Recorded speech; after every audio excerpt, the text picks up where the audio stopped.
6 o'clock. It's just past 6 o'clock. It's Saturday, the 31st of August, and welcome to our Saturday evening news programme. And in the news this week, the fraud protection team at Dorset Police has warned Oasis fans to be aware of potential scams this weekend. Following an announcement earlier this week, Oasis concert tickets have gone on sale today, and hundreds of thousands of people are expected to want to obtain tickets. Damien Cranny, who's the fraud protection officer at Dorset Police, said, "Unfortunately, it is common for fraudsters to use popular events to exploit eager fans, and thousands of people across the UK fall victim to ticket scams each year. We want all Oasis fans to enjoy this long-awaited reunion safely and securely. So if you're hoping to buy tickets this weekend, please be vigilant and take extra steps to protect your personal information and bank details." Dorset Police has issued the following advice. Only use official channels. Purchase tickets only from the band's official website or authorised ticket vendors. Check the venue. Visit the official website of the concert venue for ticket information and links to authorised sellers. Use secure payment methods. Pay with a credit card or PayPal for added protection. Be realistic about prices. If a deal seems too good to be true, it probably is, and that goes for everything actually. If it sounds too good to be true, it probably is. Set up ticket alerts. Use official apps or websites to get notified when tickets go on sale. Now, for more information on safe ticket buying, you can visit the Society of Ticket Agents and Retailers website, where there's lots of useful advice, and that's at www.star.org.uk. Now, things not to do. Do not buy from any unverified sources.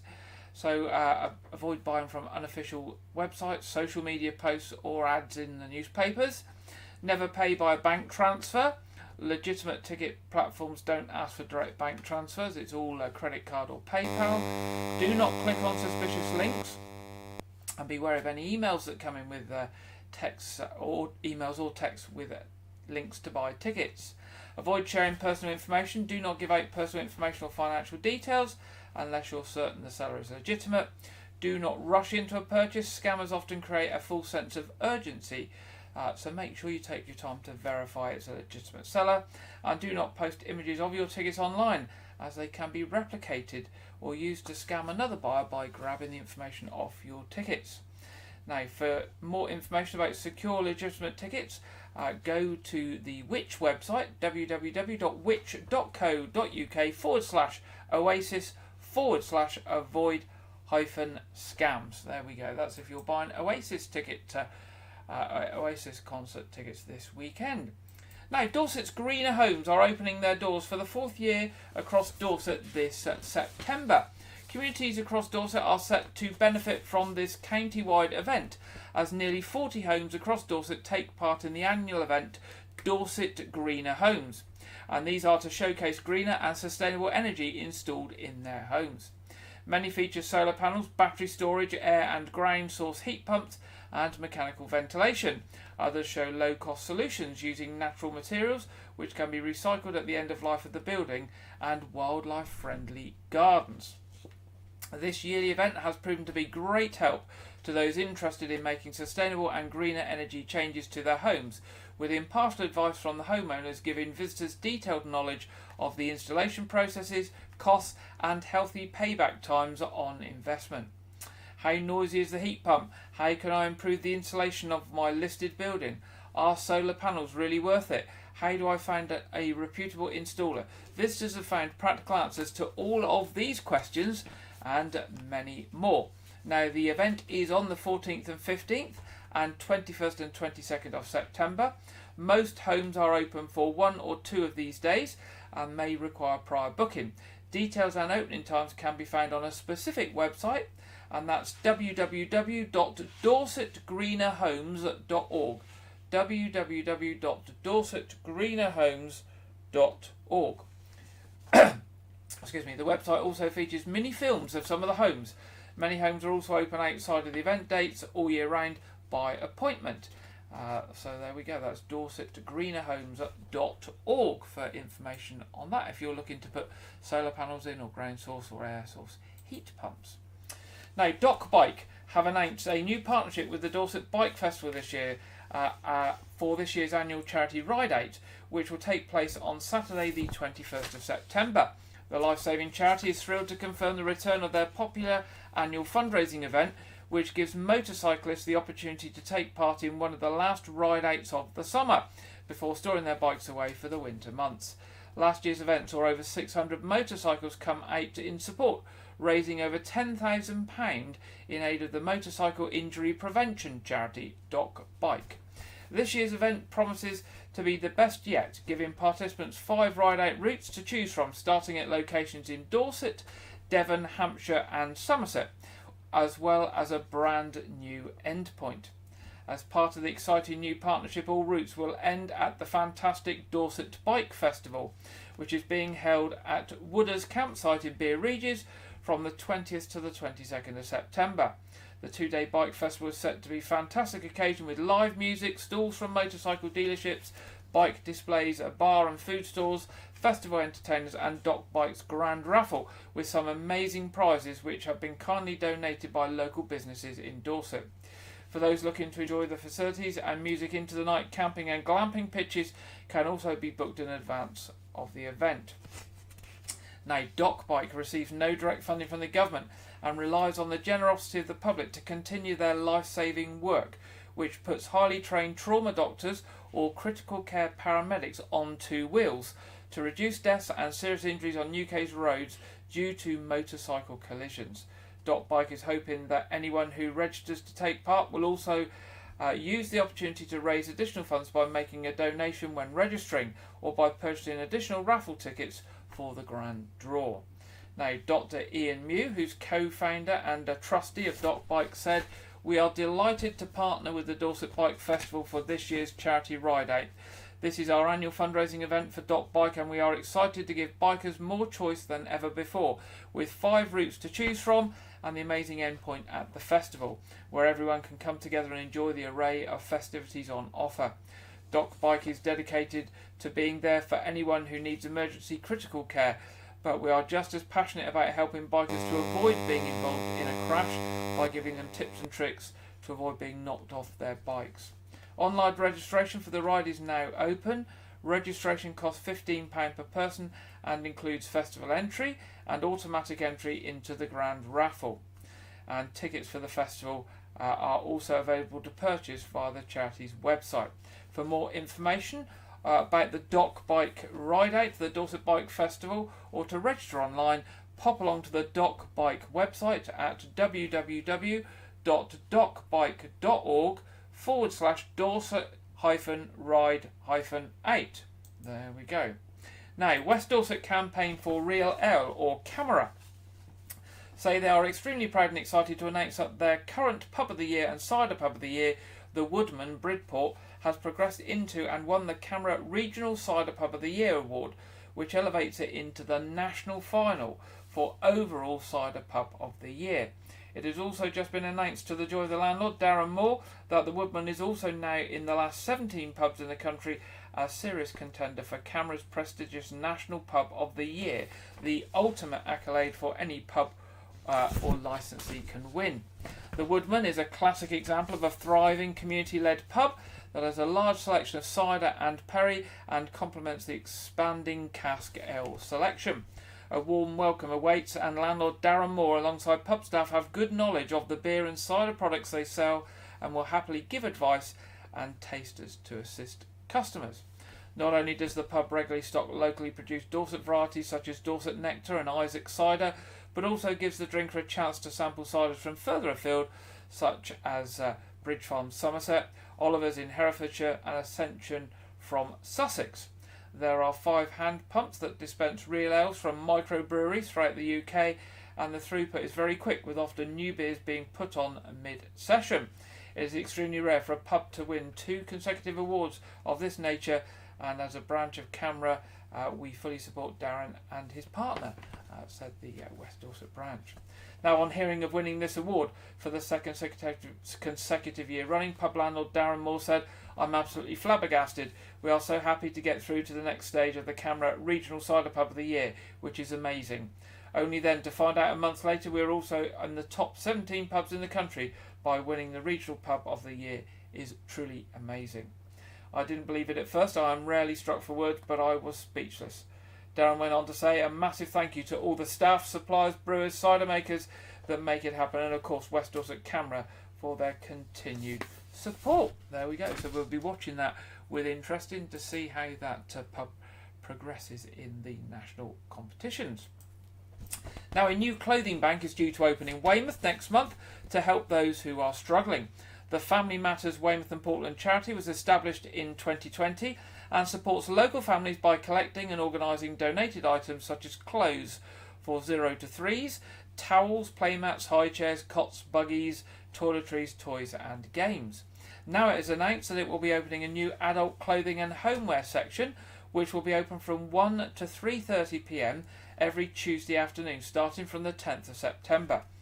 The charity used to be on Cambridge Road on the Granby Industrial Estate, Weymouth. While it's still on the Granby, it's now based at 3 to 6 South Park, Avon Close, next to Wayprint. Family Matters is part of the refresh of the churches of Weymouth and Portland working together in action, an organisation that pushes for social action by supporting local charities helping those in poverty. The charity is now accepting donations of clothing and small household items for the new bank, and if you've got anything that you wish to donate or for more information, drop them an email, family.matters.w&p@gmail.com, family.matters.w&p@gmail.com. Now, more than 500 cars have been spotted driving along Weymouth roads this week. The Car Badge Run is one of Europe's biggest rally car road trips, made up predominantly of Dutch motorists, with 10 taking place across the continent each year. Rules are strict for competing in that the cars must be more than 20 years old and they cannot cost more than €1,000. The cars have been spotted at various places around Weymouth, such as Littlemore, and wider around in Dorset more generally. One resident said there were hundreds of cars going along with Dutch flags on. It was incredible, but I didn't know what was going on at first. Another resident who heard them coming said, I heard these loud horns and I went outside to see what was going on, and there was a load of Dutch cars. It looked bizarre. The trip is part of a 5-day tour which saw the group depart from Kent before heading up to Yorkshire Dales and the Lake District before coming further south and stopping off at Yeovil for the night. They then made their way through Dorset to go back towards Kent. Now, the founder is Bram Iger Ram, and he said it comes from the concept of a banger rally and sees cars from European countries, mainly the Netherlands and Belgium, drive around places you wouldn't usually expect to see them. Mr. Eigenman confirmed that there were more than 500 cars spotted along Dorset roads on Friday, August the 30th, with around 1,400 people involved in the rally in total. When asked what drew the Car Badge Run to England, and more particularly Dorset, he said, we decided to make a whole trip around the UK, excluding Scotland, as it's a place that normally most Dutch people want to visit, especially London, but we wanted to take the trip around the English countryside. The 5-day trip has covered around 2,000 kilometres. Each year motorists journey to a different location, including Germany and France, but they may return to the UK again in 2026. Now, a similar procession took place in England earlier this week, which saw a smaller number of vehicles, around 250, that came from Germany. And I saw some of the cars earlier in the week parked up at a petrol station. There was about 6 or 7 of them there refuelling, and wondered what was going on. So now I know what was going on as well, because I didn't at the time. Now, a man has been arrested in connection with a report of a road rage incident that resulted in a serious assault in Weymouth. Dorset Police received a report at around 9:50 a.m. on Saturday the 17th of August that a man had sustained injuries following an incident in Chamberlain Road in Wyke, Regis. It's reported the victim, a man in his 60s, was driving a black Audi A3 and was forced to stop suddenly to avoid a collision with an e-scooter. The victim's wife, who was a passenger in the vehicle, pulled down a window to challenge the male e-scooter rider over his riding. He started becoming abusive and the occupants got out of the vehicle to speak to him. The e-scooter rider then allegedly punched the victim, causing him to fall to the ground. He sustained a head injury that required hospital treatment. Following inquiries by detectives and an image appeal by Dorset Police, a 30-year-old man from Weymouth was arrested on suspicion of inflicting grievous bodily harm. He's been released on police bail while inquiries continue. Now, officers are appealing for witnesses or anyone with information to come forward after criminal damage at a property in Dorchester. Between 3:30 p.m. on Thursday the 22nd of August and 12 p.m. on Friday the 23rd, a brick was thrown through the window of an address in Mellstock Avenue. The glass was smashed and damage was caused to the frame as well as surrounding bricks. Police Constable Christopher Windows of Dorset Police, I'm sure that's a pure luck unless somebody's got a typo there. Yeah, Police Constable Christopher Windows of Dorset Police said, "I am keen to hear from anyone who saw or heard any suspicious activity in the area around the relevant time frame. Also, I would ask residents in the vicinity to please check their doorbell cameras or home CCTV systems for any footage that may assist our inquiries." Finally, Dorset Police are warning people not to leave valuable items in cars when visiting beauty spots across Dorset. They are telling people, both local and tourists alike, if items such as mobile phones, laptops and handbags and cameras are left in vehicles, that the vehicles are much more likely to be targeted by thieves. Dorset Police are suggesting that before you leave home or you leave your holiday accommodation, that you think what you're taking with you and leave unnecessary items behind. If you do go out with these items, it's suggested you should take them with you when you leave the vehicle and not leave them in the vehicle itself. The police are also suggesting you ensure all windows and sunroofs are shut and locked and all doors locked before you leave the vehicle. Then have a good look around the car to make sure you have not left anything behind and visible. If you have security products such as a steering lock, they are suggesting that you actually make use of it. Now, anyone with information about reports of crime we've mentioned today or any other instance of crime or information that the police would be interested in are asked to call Dorset Police on 101, or you may give information anonymously via the Crime Stoppers charity by calling 0800 555 111. That's 0800 555 111. Now, we are here for you. The NHS Trust has been recognised for support to local veterans. Dorset Healthcare has again been accredited as a Veterans Aware Trust and is urging any former military personnel struggling with physical or mental health issues to seek help. The accreditation from the Veterans Covenant Healthcare Alliance, or VCHA, highlights the Trust's commitment to improving NHS care for veterans and their families, as well as reservists and active members of the armed forces. South West England has the country's highest proportion of veterans, with more than 58,000 living in Dorset alone, alongside 40,000 serving personnel and family members based in Blandford, Bovington and Poole. Dorset Healthcare's Armed Forces Community Health and Wellbeing Team can provide access to specialist care and support, and its work first earned Veteran Aware status in 2021. Trust Deputy Chief Executive Dawn Dawson said, "I am very proud we have again been recognised for the care and support we can offer to anyone in the Armed Forces community who may experience health problems. This demonstrates the passion of our staff across the service and shows members of the local Armed Forces community that we are here for them when they need us." As well as healthcare, the service helps people to access support around social care, housing, welfare and employment issues. The team visits veteran groups across Dorset on a weekly basis, helping to combat loneliness and isolation, and also works with GP surgeries to raise awareness of the help available.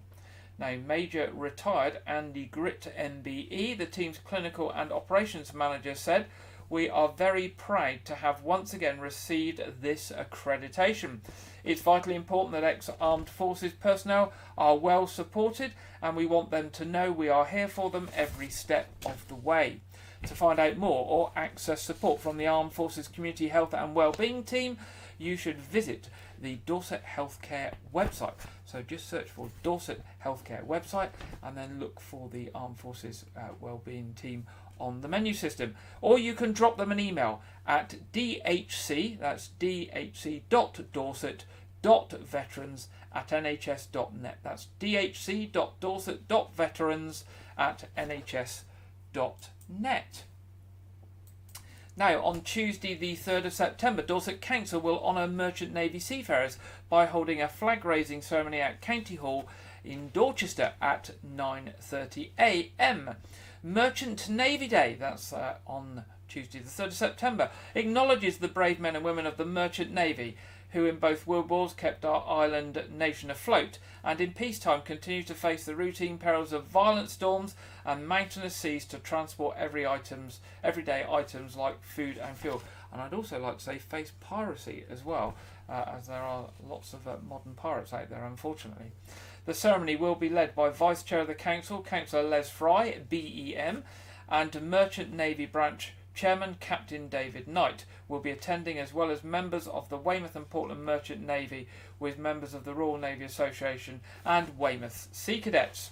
Also attending will be Captain David Parsons, MNM, National Secretary of the Merchant Navy Association, with dignitaries including His Majesty's Lord Lieutenant Mr Angus Campbell, CVO, the Mayor and Mayoress of Dorchester, Councillor Robin Potter and Miss Val Potter, and the Mayor of Weymouth, Councillor John Orell, and the Mayor of Portland, Councillor Sheila Mars, and escort Deputy Mayor, Councillor Charlie Flack.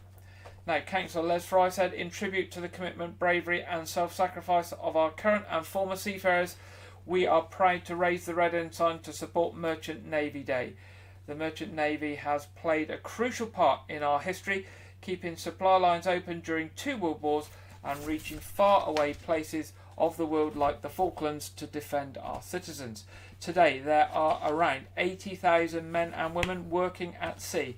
They continue to bring in over 90% of our imports. We owe them our deepest respect and gratitude. That's on Tuesday this week, the 3rd of September. Now, many World Championship gig clubs will be attending the 2024 Weymouth Pilot Gig Regatta, which takes place across this weekend. Spectators can enjoy the elite level gig racing between 10am and 5pm, both today, obviously it's a bit late for today, and tomorrow Sunday, with organisers saying the best view of the event is from the Noath Gardens. Saturday's racing saw the final round of the National Summer Series, where the multiple world champion Caradon and Falmouth gig clubs will race alongside other crews from the the southwest of England. Both of the Weymouth men's and women's crews will be rowing the gig Isold. I don't know if I got that right. ISOLDE. Isold.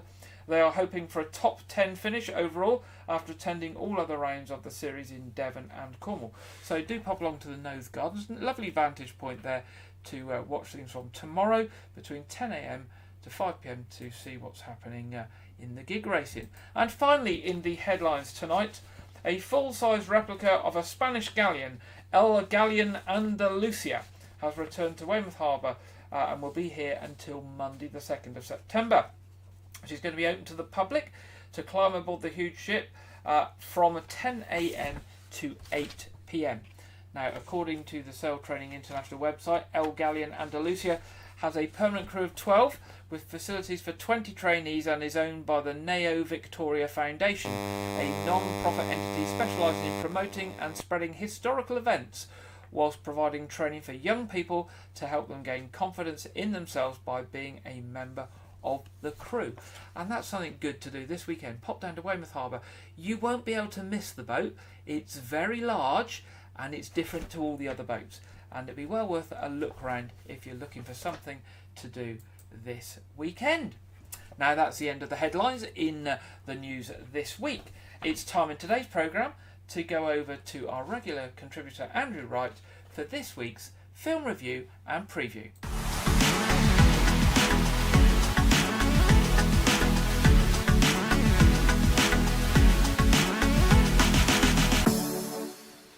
Welcome to White Regis TV film review and preview. I'm Andrew Wright. This weekend, the new Blumhouse horror film Afraid is released in cinemas. The film stars John Cho and Catherine Waterston and revolves around a mixed family whose smart home AI increasingly interjects itself into their lives. Horror films like this don't usually have their reviews released before opening day. So by the time I'm recording this, I won't have seen any reviews, as they won't usually be published until, because they're not usually press screened, so critics will be seeing them with audiences, and that's when reviews will start to come out over the opening weekend. But honestly, go check it out for yourselves. Films, and see what you think. Films about self-learning AI are becoming more and more topical in today's modern society. Yeah, but that also means there's quite a lot of AI films, so you just go see what you think. This week, the trailer for Sonic the Hedgehog 3 was released. The film stars Ben Schwartz, James Marsden, and Jim Carrey, among others, reprising their roles from the previous two films, and are joined by Keanu Reeves, who is voicing the antagonist Shadow the Hedgehog. The film revolves around Sonic, Knuckles, and Tails as they team up with Dr. Robotnik in order to take on their new enemy, Shadow, who's a hedgehog. The Sonic live-action films have been surprise hits with audiences, and with me as well. I really quite like them. So I'm looking forward to this third film. And you know this film will probably be good because after Sonic the Hedgehog 2, Jim Carrey said he was retiring from acting, but he said that he would come out of retirement for Sonic 3 if he liked the script, and he seems to be playing two roles in this film as Dr. Robotnik and his grandfather, so it's going to be quite an action-packed film. That's all I have for this week. But be sure to check back next week where I'll be previewing the long-awaited sequel to Beetlejuice. I'm not going to say it 3 times because I know what will happen. Michael Keaton will burst down my wall. And I'll be talking about the home video release of the Garfield movie, with the animated one with Chris Pratt that I saw back in May, which was, all the previews were very, very complicated for that film. So now back to Gary in the studio. Thank you very much, Andrew. We'll be back with Andrew next week to hear about Garfield, and I won't say the other name again in case somebody jumps out my wall as well if we've said it too many times. Okay, it's time in the programme for the national weather forecast from the Met Office, and this week we're joined by Marco Patagna. Hopefully. Hello, here's your latest weather update from the Met Office. I'm Marco Patagna. We're starting the weekend on a generally fine note across the UK. Plenty of sunshine around, just a bit of patchy cloud developing across the south as we head into the afternoon, possibly bringing the odd shower, but most places are set fair. The clearest skies generally lurking there towards the north and northwest. And in the sunshine, temperatures doing fairly well, generally in the range of the high teens to low 20s Celsius. 21 there locally in the northwest and up to 23 Celsius in London. 23 is 73 in Fahrenheit. Although the temperatures here will be tempered a little bit by the east to northeasterly breeze, just taking the edge off of those values. But on the whole, pleasantly warm when the sunshine does break through. As we head into the evening and through the overnight period, cloud will start to increase from the south more bodily, particularly across England and Wales, and we'll start to see a few showers breaking out, particularly across the southeast of England later in the night. 1 or 2 of those showers quite heavy, potentially even thundery by Sunday morning. So the clearest skies lingering there across parts of Scotland and Northern Ireland. And here, apart from the odd mist or fog patch, as I say, staying fairly clear, but turning quite chilly, certainly in some rural spots by Sunday morning. Temperatures could locally dip into single figures, down to around 7 or 8 Celsius in a few rural spots. But notice towards the south and southeast, the air turning increasingly humid and a very warm night to come in places. Temperatures no lower than 17 Celsius in a few spots, that's 63 in Fahrenheit. As we head through Sunday itself, on the whole a cloudier day than on Saturday. The best of the lingering sunshine towards the northwest of the UK, certainly through the morning, before cloud starts to increase here into the afternoon too. Whereas across England and Wales, the cloud thick enough to bring some showers at times, particularly across central and southern parts of England, and later into the north of England too. Some heavy thundery downpours in places could give some flooding issues, whereas towards the northwest we hold on to some brighter breaks, and here not too bad in the sunshine, temperatures into the high teens Celsius. But notice towards the southeast it's a very warm, if not quite hot and humid feel to the day. Temperatures up to 27 Celsius in London there, 81 in Fahrenheit. Into the evening on Sunday, the showers will continue to migrate their way northwards, reaching parts of eastern Scotland. Elsewhere, some clear spells, but showers never too far away too. So on the whole, a fairly mixed picture going into Sunday evening. That's pretty much it for me, but of course you can keep tuned to the Met Office forecast by following us on social media and subscribing to our YouTube channel. I'll see you soon. Take care. Bye-bye. Thank you very much there, Marco, and I hope we do miss a lot of that nasty looking stuff that was coming up from France and travelling up through the channel. But here, our weather icon is not working. No, it's not going to work for us. So unfortunately I can't tell you what is coming up for the week ahead on the south coast. We'll have to investigate the technology there and see what's happened with that. It was working earlier. Anyway, we'll move straight on to the what's on and looking first at Weymouth Pavilion with 5th of September. That'll be the day. In fact, if you're lucky tonight, it's Ben Portsmouth, This Is Elvis, so I don't know if anybody's going to that, but that starts very soon, so that's on tonight. That's going to be a very good show. But looking ahead, 5th of September, that'll be the day. 21st of September, The Drifters. 27th of September, The Wall of Floyd, the best of Pink Floyd. And 4th of October, and finally Phil Collins. Those are just a selection of some of the shows on at Weymouth Pavilion. There is an absolute fun-packed programme there. Every day of the week there is something on. Some days more than one thing. All the information is on their website. That's the best place to go. weymouthpavilion.com, where you can see what's coming up and you can buy tickets and find out more details about those shows. Now looking at the Nothe Fort, their summer fun runs through until the 1st, so that is tomorrow. So that continues and winds up tomorrow, daily 10:30 to 4 o'clock. We've got coming up 22nd of September the Family Science Festival with a range of science demonstrations around the fort all day that day. They will put details up of what exactly is coming, but they usually have some really interesting stuff there, like building your own rockets and all sorts of things on those days, so well worth going to. 29th of September, Pause for Fort, which is the dog show. And then the weekend of the 5th and 6th of October is going to be a pirate weekend at the fort. More information on stuff going on at the fort is on nothefort.org.uk.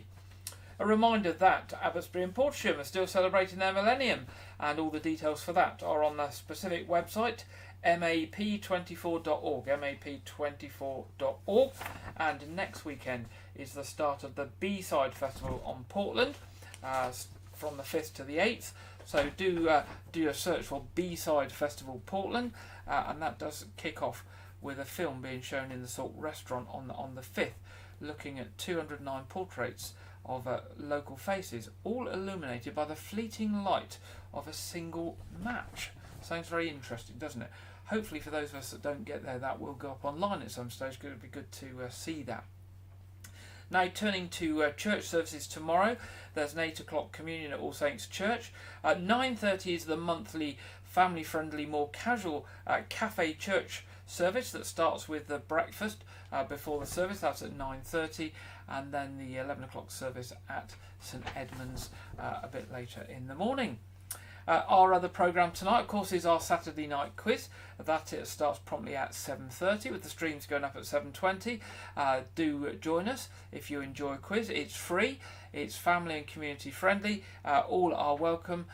You will be most welcome to join us, and we would love to have you with us. That's on this channel, so do come back here at about 25 past 7 if you would like to join in with the quiz tonight. Now that brings me to the end of this week's programme. I hope you enjoy the rest of your weekend.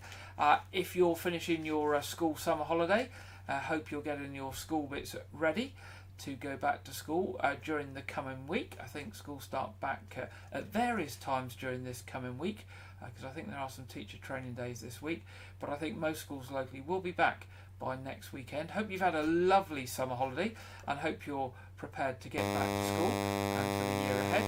And if you're just having the weekend off, well, you'll be going back to work on Monday, and hopefully you'll enjoy the weekend too. So do get in touch, do let us know with any news or local events information. Drop us a line, as ever, news@wykeregis.tv. We would love to hear from you, and failing that, we'll be back here 6 o'clock next Saturday for our weekly news programme. Good night.